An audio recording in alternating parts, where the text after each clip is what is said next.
Hey, welcome to the Way of Valor. I am your host, Angie Taylor, and it is good to be with you. Guys, today's episode you're not going to want to miss because this guy epitomizes the Way of Valor. When we talk about what our podcast stands for, what it means, it's that whole idea of saying, God, we know you have divine destiny and plan for our life. We know you have purpose for our life, but we need to partner with you with some serious bravery to get there. And I am telling you, Greg Hendricks has done exactly that. You're not going to want to go away. You're going to want to sit down, take some notes, because Greg Hendricks' life story will absolutely inspire you to lean in and know that the Lord has such a good plan for you. So welcome, Greg. I'm so glad you're here today. Angie, I am excited to be here. All the Valor listeners, I'm excited to be with you. And my prayer is that you would grow from our time together. So I'm super pumped to be on. Thank you. Well, listen, you have such a great story for us, but I know your story actually has played such a significant part in who you've become. So let's maybe start just a little bit back at the beginning, because I'd love to know how your personal journey, and maybe you can share that with us a little bit, has really impacted your philosophy of how you go about the gospel. Yeah, absolutely. Well, I grew up in San Diego, California, and single mother home. I'm half Black, half Hispanic. And so, predominantly grew up in my mother's side, who's all Hispanic. And so it was a lot of beans and rice and carne asada and things of that nature when I was young. But I wasn't raised in the church, didn't grow up in church. There was no church background. In church was not even a thought in my home at that time. And so, again, I don't know my dad till this day. I'm going to be 47 on Christmas of this year. And so I grew up without a father in the home. So statistically, I should not be doing what I'm doing, but by the grace of God, I am. And so hopefully, my upbringing and my story can give some people some empowerment that are listening, that, like you were saying in the intro, that listen, God has a tremendous plan for your life, and you don't know what that is, but that plan only comes to fruition in regards to you giving him your full faithfulness and your full confidence and your full trust. And so, growing up, one sibling that I was really close with, that was in the house. We have a very, very small family. None of my family was educated at all. None of my family had went to college. My sister was probably the furthest at that time. She went to a junior college at that time. And so, there was a lot stacked against me. Matter of fact, my grandmother, who passed away way back, she actually died illiterate. She couldn't read and write. And so, there was times where I didn't understand why she didn't want to do certain things, why she didn't want to go certain places. And the reason why she didn't is because she couldn't read and write. She couldn't read the signage. She couldn't read, the bus stuff. There was a barrier there that I didn't come to know until actually a few years ago when I found out that was the case. And so, again, there's a lot that stacked up against me at that point. But, growing up, I had a passion just to try to make it. And I didn't even know what make it really looked like. I just know that, I could probably try to do something with my life. So, just like every young adolescent, you're bumping your head, you're doing stupid stuff, you're getting involved in stupid things. But at a certain point, I gravitated towards playing basketball.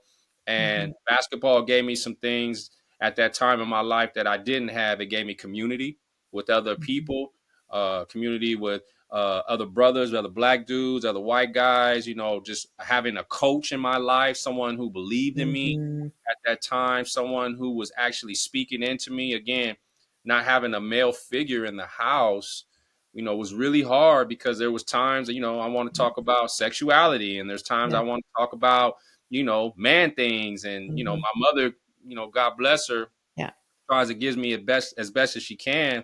But there's only certain things that a man can have a conversation with their son. And I didn't have that. But I found that some of that in my community, found that in the basketball realm of things, and found that in a coach, and started to be, put my time and my effort and my focus towards that. And, lo and behold, I ended up getting a college scholarship. Whoa, and the first in my family to get a full ride to college. That's amazing. And and, going to college for that fact. And, that was a feat within itself. And, I ended up going on this whole progressional journey. At the time, I was smoking weed. I had promiscuous lifestyle, Mhm. like I was doing what I thought a Yeah. young male at that age should be doing. And, I was in that whole world at that time. Well, in that journey, I was playing in Palm Desert, California at a junior college. This was right before I went to a Division 1. And I remember the first time, Angie, that I prayed a prayer, and I didn't even know God at this point. I didn't have Mm. a relationship with him, Yeah. but I prayed a prayer that I can remember for the very first time in my life. And the prayer was this: I said, God, I'm tired of running around with all these chicken heads. Chicken heads is a slanguage term for promiscuous women. So I said, Mm. Lord, I'm tired of running around with all these chicken heads. I'm tired of this life. Send me a Mhm. woman that I can call my wife. And literally 2 weeks later, knock on the door, and this girl comes over to my house because I live with two girls and one other guy. It's four of us in an apartment. And I opened the door, and she was looking for her friend who knew one of the girls in our apartment. And fast forward 26 years later, that woman's my wife. And Oh, that's and amazing. it was God honoring a prayer that actually honors Him, because marriage Mhm. is the most visible Yeah. representation of Christ in the church, and that's why it's so heavily under attack all the time. Yeah. And so, I prayed that prayer. We met. This is 1998, and we've been together ever since. And Mm. can't say it hasn't been trials and tribulations, Sure. but there has been some travail and some victory. So I graduated from there, went to Division 1, played Division 1 basketball, and then from that point forward, I started a professional career playing professional basketball overseas, where I got introduced to culture, I got introduced to people, I got introduced to different parts of the world, and I got to see it through the lens of an athlete, and to really absorb what culture looked like. And I really believe that helped molded me and shaped me to the person That's I am awesome. today. Yeah. That's awesome. Well, and there's so much to unpack there. I love we share a similar heart that we didn't talk about, and that is that global perspective, that opportunity to be a part of other cultures and really see the heart of Christ reflected all over the world. I mean, that Mhm. revelation that, man, he really loves the whole world. He really came for the world, because we do miss out on that often in the United States in our, you know, own perspective. So I love that we have that in common. Now you did the coaching, you went into pastoring, you're now speaking, and we're going to make sure we put all your contact into the show notes because you have a book, you're speaking, you have two books. Yeah. Man, you're hard to keep up with. Tell us about your books. We're going to drop the links in our show notes. Sure, yeah, absolutely. I had wrote a book originally. I'm actually thinking about even rewriting it because I had wrote it during COVID, but it's called The Way, Truth, Life: Keys to Move from Victim to Victory. And Mm-hmm. basically, it's my story about overcoming despite what's stacked against you. Again, like I Mm-hmm. explained earlier, all of the surmountable things and all the things that would dictate, where I probably should be statistically, Yeah. but then when the grace of Christ comes into your life, where He can Mm-hmm. actually take you and where you're actually probably supposed to be if Yeah. He's in the center of everything. So that story, my story is woven into that book. There's a lot of testimony about some of the places I went. You talk about global perspective, from being in Nigeria, Africa, doing camps down there, Mm-hmm. basketball camps for kids, and being responsible for about over 45 different kids coming to America and helping them in that process and giving them opportunity to, you know, coaching in for the Seattle Supersonics in the NBA for 1 year. There's a portion of that Yeah. story in there. And then going to the Philippines and ministering at a place called Trash Mountain, which is a community in the middle of the city dump, and Yeah. how much joy they had of Jesus in Mm-hmm. that particular region. Mm-hmm. All that stuff's woven in there. And really the basis of the book is how you can still overcome despite whatever circumstances against you, whether you're a believer, non-believer, Yeah. searching, seeking, wherever you're at. If you give Jesus your full attention and most Yeah. importantly, your full allegiance, he can really transform you. So,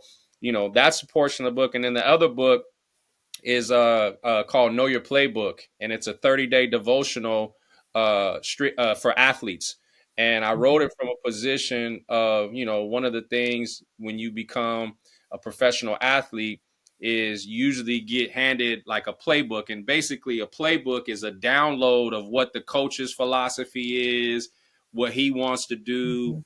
how to know your playbook. And essentially, know your playbook is really like know your word, like know your Yeah. Bible, know what Mhm. God says about you, know what God says Mhm. about you when other people are talking about you, Yeah. when other people are backbiting you, or even Mhm. probably worse, when family members are those people, Yeah. and Yeah. know what God says. So I wrote those two books. The latter one, Know Your Playbook, had just came out. It's up on Amazon for pre-order, so it hasn't quite dropped yet. But just exciting, Again, I never thought in a billion years, Angie, that I would even let alone Mhm. write a book. Sometimes I don't even like reading. I didn't have a passion for reading. Now I Mhm. do, but I didn't have a passion for reading books, let alone writing them. And so Mhm. that's how I know that is the grace of Christ on my life. So yeah, Yeah. that has turned into something really, really, profound and beautiful at the same time.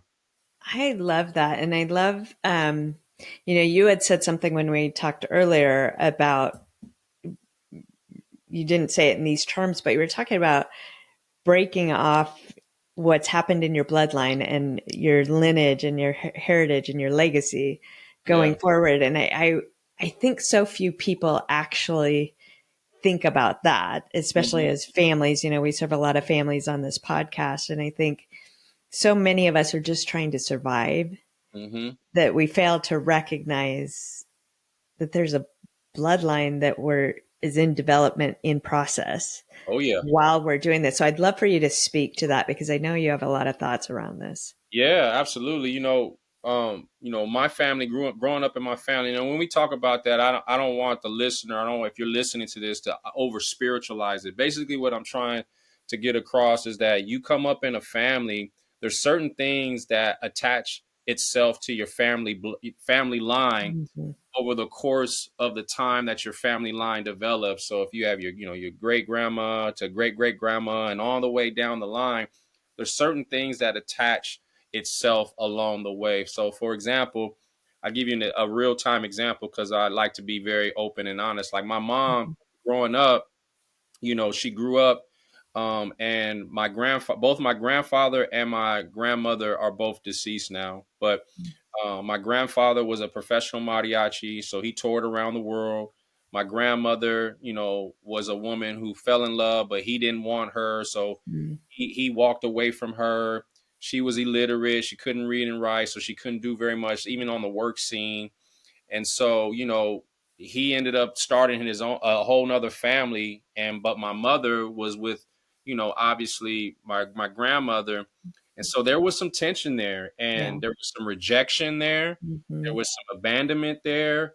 There was a lot of disappointment there. And my mom inherited that because she was desiring love from her dad. And her dad kind of just like, yeah, I know you're my daughter, but Mm-hmm. I don't love you the way I should, but I have my whole other family who I care about a whole more. And he was showing way more love to Mm-hmm. his current family than he was to my mom. And so my mom inherited, a spirit of rejection and a spirit of orphan and a spirit. And when I say a spirit of orphan, a spirit of like clamoring for, I got to make sure I get this and protect it and keep it. And because Mm-hmm. if I don't keep it, then it's going to get taken away, just that Mm-hmm. mentality. Mm-hmm. And so growing up, I felt a lot of her pain and her upbringing projected on me, not because she Mm-hmm. intentionally did it Sure. or she was trying to hurt me. It's just That's that's fair. how she was brought up. Yeah. So when we talk about inheriting things in our lineage, there's certain things that are passed down uninherently and Mhm. unintentionally, Yeah. by our parents that we absorb in our lives, which actually points to a lot of our behavior.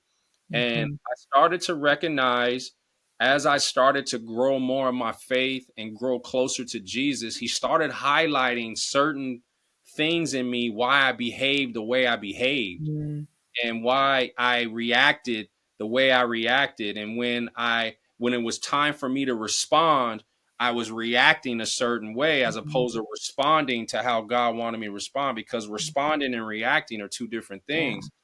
And I started to see God was highlighting to me is like, hey, you struggle with being rejected because when you were young, obviously my mom had projected this on me, not because she was bad, it's just Right. because she was brought up and I inherited that. And so when I turned into becoming a people pleaser because I Mm, didn't want people to reject me or push me away because I wanted you to like me for me, and I didn't want you to leave my life because everybody in mhm, my life that I gravitated to, they ended mhm, up leaving. And they would come in and they would go, and mhm. I always thought at the time that was my fault, and it wasn't. And so I inherited this mindset that was on my lineage. And then Yeah. once God showed me that, he showed me, he said, son, you don't have to battle this the entirety of your life. You don't have to be a prisoner to this, that I can free you. I can set you free if you give me your full allegiance and your full attention. It didn't happen overnight. Yeah. I'm gonna be Yeah. honest with everybody on here. This was not like, oh, I do it one time and that was it. In Mhm, all honesty, it was an ongoing process. And the blooming and the blessing came out of learning how to surrender every day, surrendering mm, my ego, surrendering my attitude, when I messed up, being humble enough to come before God, like, God, I missed it, but I know you're mhm, greater and I know you want to do something. All of mhm. that started breaking off these things off my lineage and off my thinking.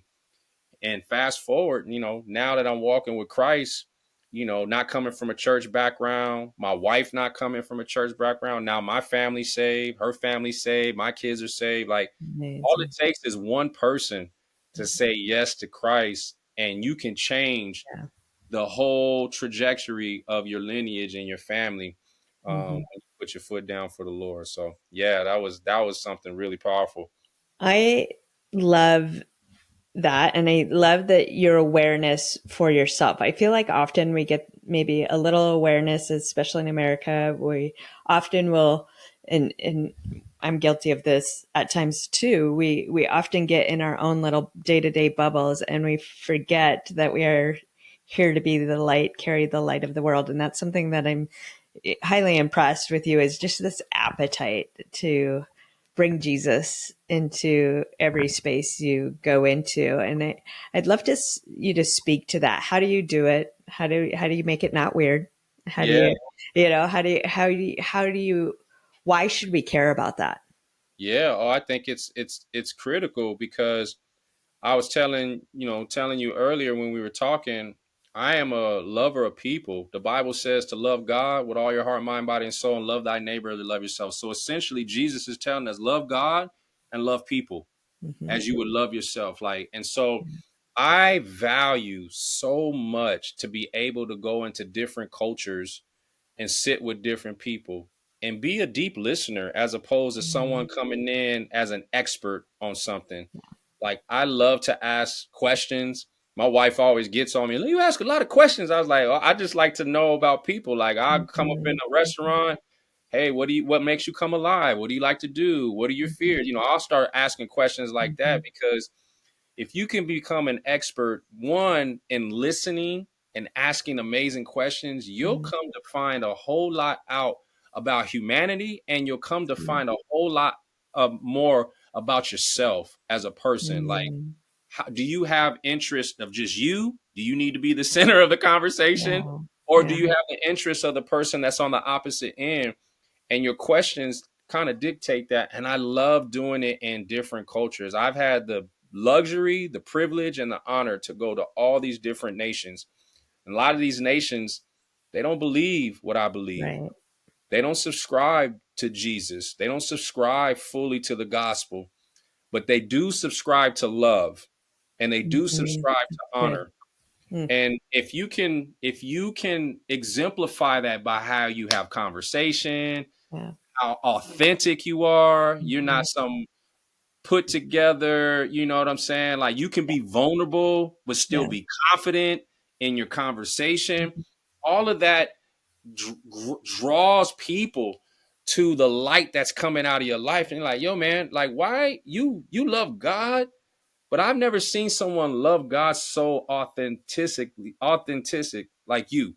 You know what I'm saying? I've Mhm. never seen somebody do that. Or I have seen somebody do that, but I want to know more about that. Tell me more about Mhm. this God you serve. Tell me Mhm. more about this Mhm. life you live. Like it puts a demand on somebody to draw close to the light that's coming out of you. And like I was Yeah. telling you, I feel the best way to do that is be vulnerable, be real, don't be plastic. If Yeah. you're dealing with something, be honest Yeah. because people are attracted, I think, more so to Christ in your authenticity than they are just in your victories. You know So what I'm good. saying? Because they can't identify with some of the breakthroughs that you receive, but they can identify with being frustrated, Yeah. feeling rejected, dealing with anxiety, having pain, Mhm. Mhm. feeling dejected, feeling, suicidal sometimes. They can all identify with these things.